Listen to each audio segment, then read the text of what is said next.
नमस्कार, आज के वीडियो में आपका स्वागत है। आज की वीडियो में हम बात करेंगे भारत के सबसे बड़े रेप कांड जो आज़ाद भारत में ना ही पहले कभी हुआ और ना ही इस कांड के बाद से अभी तक हुआ है। लेकिन आज भी देश में इस अपराध के बारे में बहुत कम लोगों को पता है, क्योंकि इस कांड को दबाने के लिए प्रशासन, कोर्ट और तत्कालीन राज्य सरकार, केंद्र सरकार जो संयोग से कांग्रेस का था, सभी ने समान भूमिका निभाई। और इस घटना को दबाने का वजह सिर्फ एक कि हिंदू मुस्लिम दंगा ना हो जाए, क्योंकि आरोपी मुस्लिम और सभी पीड़िता हिंदू थी। लेकिन मेरा मानना है कि सरकार को हिंदू मुस्लिम दंगों से ज्यादा चिंता ख्वाजा मोइनुद्दीन चिश्ती दरगाह बदनाम ना हो जाए इसका था, क्योंकि इस रेप कांड का मुख्य आरोपी फारूक चिश्ती का परिवार ख्वाजा मोइनुद्दीन चिश्ती के दरगाह पर खादिम अर्थात मुसलमानों में दरगाह का अधिकारी या रक्षक का काम करता था और फारूक चिश्ती अजमेर युवा कांग्रेस का अध्यक्ष भी था।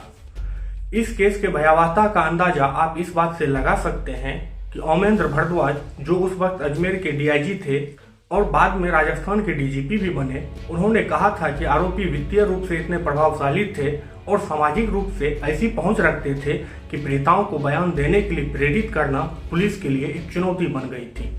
कोई भी पीड़िता आगे नहीं आना चाहती थी, उनका भी परिवार था, समाज था, जीवन था और ये लड़ाई उन्हें हाथी और चींटी जैसी लगती थी। केस लड़ने, आरोपितों के खिलाफ बयान देने और पुलिस कचहरी के लफड़ों में पड़ने से अच्छा उन्होंने यही समझा कि चुप रहा जाए। अजमेर दरगाह अनुमान कमेटी के ज्वाइंट सेक्रेटरी मुसब्बिर हुसैन ने एक बार इंडियन एक्सप्रेस से बात करते हुए कहा था कि ये हमारे शहर पर लगा एक बदनुमा धब्बा है। इस घटना के सामने आने के बाद पत्रकार संतोष गुप्ता के दफ्तर में लोगों का आना जाना अचानक ही बढ़ गया था। पूरे 90 के दशक में लोग लड़की की तस्वीर लेकर आते और पूछते थे क्या ये वही लड़की है। दरअसल वो ऐसे लोग होते थे जिनकी शादी होने वाली होती थी और वो पहले ही इस बात की पुष्टि करना चाहते थे कि कहीं उनकी होने वाली पत्नी या बहू बलात्कार की शिकार तो नहीं। इस कहानी में अजमेर है, चिश्ती है, रेप है और ब्लैकमेलिंग है। यह क्रम संतोष गुप्ता द्वारा अजमेर रेप कांड का भंडाफोड़ किए जाने के बाद से लेकर पूरे 90 के दशक के अंत तक चलता रहा। उस समय भले इंटरनेट नहीं था, लेकिन इस रेप व ब्लैकमेल स्कैंडल की खबरें लोगों के बीच आग की तरह फैली थी। सामाजिक स्तर पर इस केस का एक बुरा असर ये पड़ा था कि अजमेर की लड़कियों की शादी कराने में काफी मशक्कतें करनी पड़ती थी। लोग उनके चरित्र पर सवाल उठाते थे। पूरे शहर को एक ही नजर से देखा जाने लगा था। संतोष गुप्ता अपना अनुभव बताते हुए कहते हैं कि शुरू से ही पुलिस का जोर दोषियों को सजा दिलाने पर कम और कथित रूप से पैदा होने वाली कानून व्यवस्था के विपरीत स्थिति से निपटने की तैयारी में ज्यादा था। यह घटना है 1991 राजस्थान में अजमेर का सोफिया गर्ल्स कॉलेज, देश में सबसे नामी स्कूलों में से एक। सोफिया गर्ल्स कॉलेज में बड़े बड़े लोगों की लड़कियां पढ़ने आती थी। राजस्थान की कई आईएएस और आईपीएस की बेटियां भी यहीं पढ़ा करती थी। शहर में रहने वाले एक लड़के फारूक चिश्ती ने स्कूल की एक 9वीं कक्षा की एक लड़की से दोस्ती कर ली। छुट्टी के बाद वो छात्रा फारूक चिश्ती के साथ जाने लगी और एक दिन उसे फार्म हाउस पर ले जाकर उसके साथ सामूहिक बलात्कार करके उसकी न्यूड तस्वीरें ली और उन्हीं तस्वीरों से उसे ब्लैकमेल कर उस लड़की की सहेलियों को लाने को कहा गया, जिसके बाद तो इस घटना को लेकर चैन बनती गई। अब इस गैंग द्वारा सामूहिक बलात्कार की गई हिंदू लड़की को एक नई लड़की लाने को ब्लैकमेल किया जाता, जिस कारण पीड़ित लड़की अपनी सहेली, बहन, भाभी या दूसरी किसी रिश्तेदार को यहाँ पर ले आती और फिर उस नई शिकार के साथ भी वही प्रक्रिया दोहराया जाता। इस रेप कांड का मास्टरमाइंड फारूक चिश्ती अकेला नहीं था। उसके साथ ख्वाजा मोइनुद्दीन चिश्ती की दरगाह से जुड़ा पूरा एक गिरोह सक्रिय था। उसका मुख्य सहयोगी था अजमेर युवा कांग्रेस का अध्यक्ष फारूक चिश्ती, कांग्रेस की अजमेर यूनिट का उपाध्यक्ष नफीस चिश्ती, अजमेर कांग्रेस पार्टी का ज्वाइंट सेक्रेटरी अनवर चिश्ती। बहुत ही संगठित ढंग से उनका गिरोह अपना काम करता रहा। मजहबी और कांग्रेसी संरक्षण मिला हुआ था तो वैसे भी डरने की कोई बात नहीं थी। अजमेर के ही एक फार्म हाउस पर यह काम बड़े आराम से चलता रहा। लड़कियों को लाने के लिए गाड़ियां जाती थी और साथ में उन्हें घर तक गाड़ी से छोड़ा जाता था। बलात्कार के समय उसकी फोटो खींच ली जाती थी ताकि वो किसी के आगे मुंह खोलने की हिम्मत ना कर सके। सरकारी आंकड़ों के अनुसार इस ब्लैकमेल द्वारा लगभग 250 से ज्यादा लड़कियों के साथ बलात्कार हुआ। इसके बाद इन लोगों के द्वारा वहां के नेताओं और अधिकारियों को खुश करने के लिए भी इन लड़कियों को भेजा जाने लगा।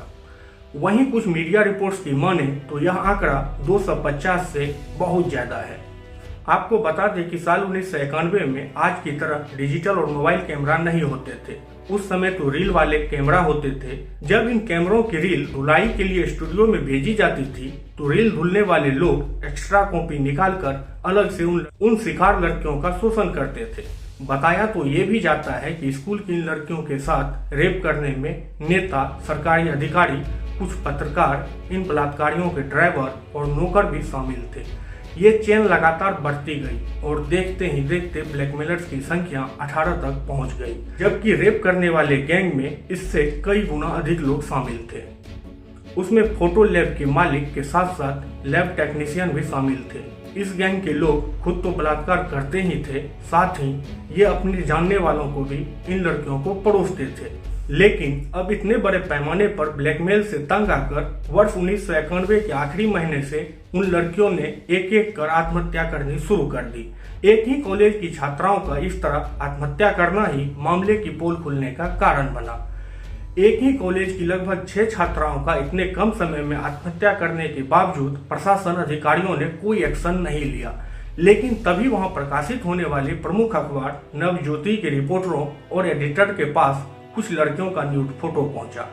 इसके बाद नवज्योति के रिपोर्टर संतोष गुप्ता और उसकी टीम ने अपने स्तर पर छानबीन कर इस फोटो के पीछे की सच्चाई का पता लगाया और इसके बाद सरकार और प्रशासन के दबाव के बावजूद नवज्योति अखबार ने मई 1992 को इन न्यूड फोटो को ब्लर करके इसके पीछे की सच्चाई को प्रमुखता से छापा।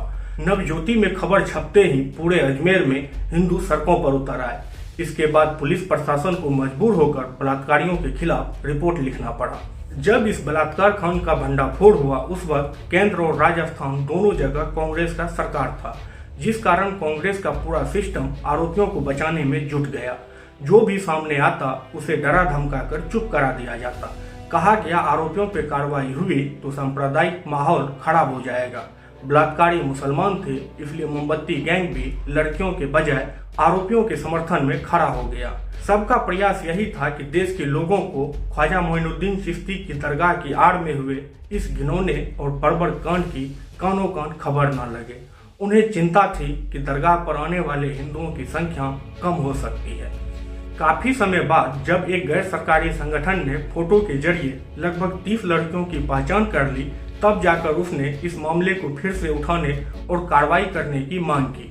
लेकिन सामाजिक बदनामी के डर से कोई भी आगे आने को तैयार नहीं हुआ।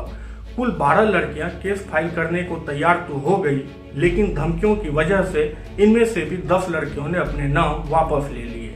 अब बची सिर्फ 2 लड़कियों ने हिम्मत बरकरार रखते हुए इस मामले में आगे बढ़ी और केस फाइल कर दिया। इन 2 बहादुर लड़कियों ने 16 बलात्कारियों की शिनाख्त की, जिनमें से 11 लोगों को पुलिस ने गिरफ्तार किया। जिला कोर्ट ने इनमें से 8 को उम्र कैद की सजा सुनाई।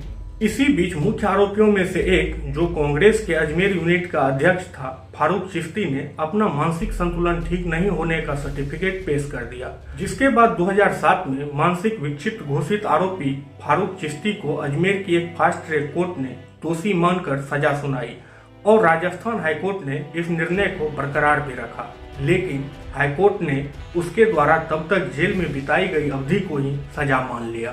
30 साल से केस चल रहा है। कई पीड़िताएं अपने बयानों से भी मुकर गई। कईयों की शादी हुई, बच्चे हुए, बच्चों के भी बच्चे हुए।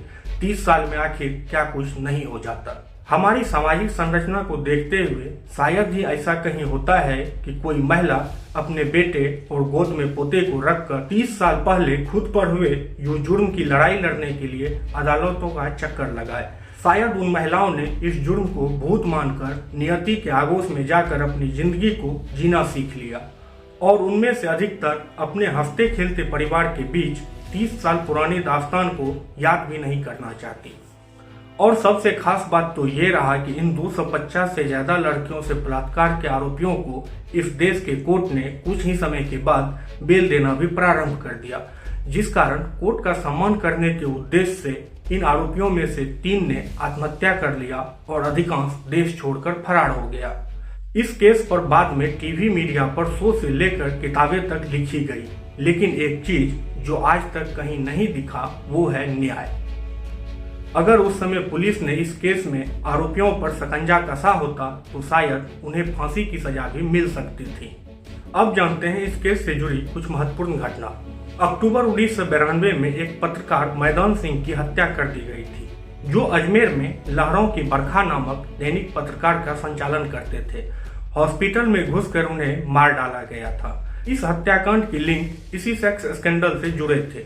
इससे पहले भी उन पर गोलीबारी हुई थी, जिसमें उन्होंने कांग्रेस के पूर्व विधायक डॉक्टर राजकुमार जयपाल को आरोपी बताया था। इसके अलावा नेता के दोस्त सवाई सिंह को भी आरोपी बनाया था, जो अजमेर का लोकल माफिया था। इसके बावजूद पुलिस ने उसके बयान को नजरअंदाज किया और आखिरकार पत्रकार मैदान सिंह की हत्या कर दी गई। इस स्कैंडल को सामने लाने वाले नवज्योति के संपादक रहे दीनबंधु चौधरी ने कहा कि वो इसी उलझन में थे कि लड़कियों के खिलाफ हुए अत्याचार को तस्वीरों के जरिए बयां किया जाए या नहीं। फिर उन्होंने आगे बढ़ने का निश्चय किया और इन तस्वीरों के सामने आने के बाद ही प्रशासन की नींद टूटी, और वो भी तब जब लोग सड़कों पर उतर आए।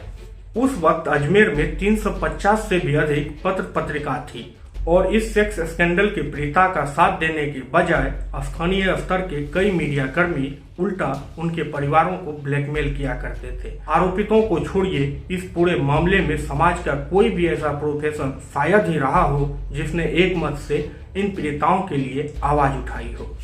1992 में पूरे स्कैंडल का भंडा फूटा था। तब पीड़ित युवतियों के बयान पर अन्य सबूतों के आधार पर करीब 10 आरोपियों को गिरफ्तार किया गया। 1994 में आरोपियों में से एक पुरुषोत्तम ने जमानत पर छूटने के बाद सुसाइड कर लिया। केस का पहला फैसला मुकदमा दर्ज होने के 6 साल बाद 1998 में आया।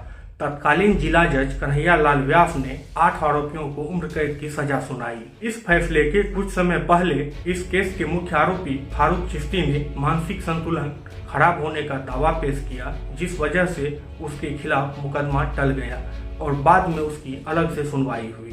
जिला न्यायाधीश के फैसले के खिलाफ आरोपियों ने हाईकोर्ट में अपील पेश की, जहां जज ने उम्र कैद की सजा को कम कर सिर्फ 10 साल कर दिया। सजा कम होने के बाद मुजरिम सहित राज्य सरकार ने सुप्रीम कोर्ट में अलग अलग अपील दायर की, जिसका निस्तारण करते हुए सुप्रीम कोर्ट ने 10 साल की सजा बरकरार रखी। 2003 में दिल्ली के धौला कुआं में नफीस चिश्ती को बुरके में गिरफ्तार किया गया और उसके खिलाफ मुकदमे की सुनवाई शुरू हुई। सुनवाई पूरी होने से पहले ही 2010 में नसीम और इकबाल भाटी भी पकड़े गए और फिर 2012 में सलीम चिश्ती भी पुलिस के हत्थे चढ़ गया। इस तरह 5 आरोपियों के खिलाफ नए सिरे से मुकदमा शुरू हुआ और अब भी लंबित है। करीब 4 साल पहले सलीम चिश्ती ने हाईकोर्ट में जमानत के लिए अर्जी लगाई थी। हाईकोर्ट ने अर्जी को खारिज कर दी, लेकिन विचारण अदालत को निर्देश दिए कि इस केस की जल्द से जल्द सुनवाई हो, जो कि आज तक हो ही रहा है। तो आपको यह जानकारी कैसा लगा कमेंट्स कर हमें भी जरूर बताएं, और अगर वीडियो अच्छा लगा हो तो कृपया लाइक, शेयर और सब्सक्राइब करना ना भूलें। मिलते हैं अगले वीडियो में, तब तक के लिए जय हिंद, जय भारत।